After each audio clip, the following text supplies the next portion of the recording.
realmente yo tengo algún problema con el tema de la pandemia, para llamarle así, o COVID, como le queramos llamar, fue a principios de marzo, cuando fallece la primera persona, y yo recibo una llamada telefónica de una doctora, buena amiga, cuyo nombre me voy a reservar, que me dice, se van a morir a fines de marzo 1.200 personas, y va a haber cientos de miles de infectados.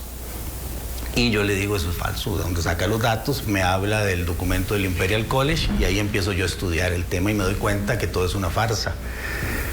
Y podríamos tener un solo programa para explicar por qué me di cuenta que era una farsa y por qué empecé a denunciar la farsa. No que no hay gente muriéndose. Cuando termine el año 2020, España, Italia, Francia, Gran Bretaña, Estados Unidos medirán sus muertos y se darán cuenta que no va a aumentar ni un 5% el número de muertos.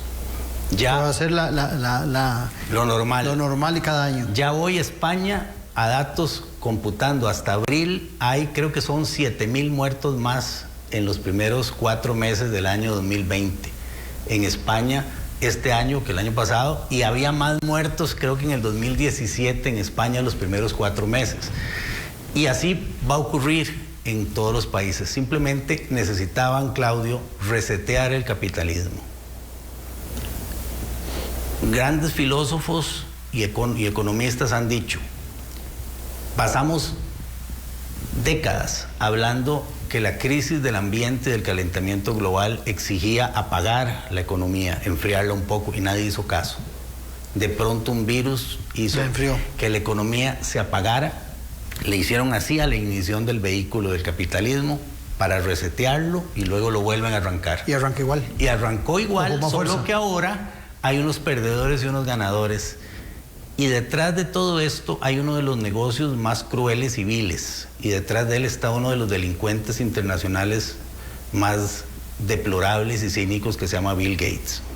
Cuando uno escucha a Bill Gates hablando de la vacunación obligatoria, con sonrisa en boca, con su cinismo espeluznante, y dice que la vacuna del COVID debe ser obligatoria y que hay que vacunar en doble dosis a toda la población del mundo, es decir, son 14,000 millones, pues somos 7,000 millones de personas, 14,000 millones de dosis a $10 cada dosis, y dice Gates, y lo escuché, lo vi, no es que me lo contaron ni lo leí, no.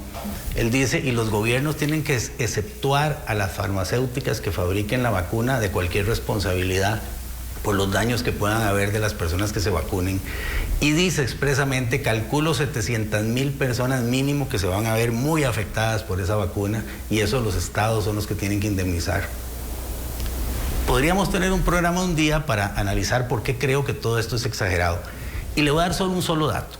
Nos han dicho confinamiento, confinamiento relativo, confinamiento absoluto. Yo podría demostrarle aquí con cuadros, cuando vengamos a esto, para decirle a usted, Claudio, y a los televidentes, que el mundo entero, el número de casos y de muertes empezó a crecer con el confinamiento. Así está demostrado en todos los estados de Estados Unidos.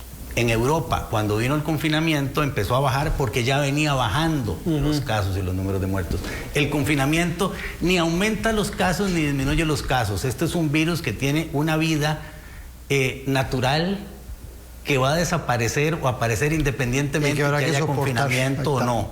Y en este país se murieron en el año 2019 6 personas al día de enfermedades respiratorias, 6 al día. Y ahora se han muerto 10 en casi 3 meses y cerraron el país. El año pasado se murieron 6 de enfermedades respiratorias al día y no pasó nada. Y no hubo ruido. José, muchas gracias, buenísimo. No, un placer. Queda un tema abierto. Queda un tema abierto que es el tema de la pandemia, y lo veremos cuando usted me invite. Claro, así será. Un gusto. Muchas gracias a ustedes por habernos acompañado aquí en el programa de la política con P mayúscula. Los espero el próximo domingo al ser las 6 de la tarde. Un abrazo.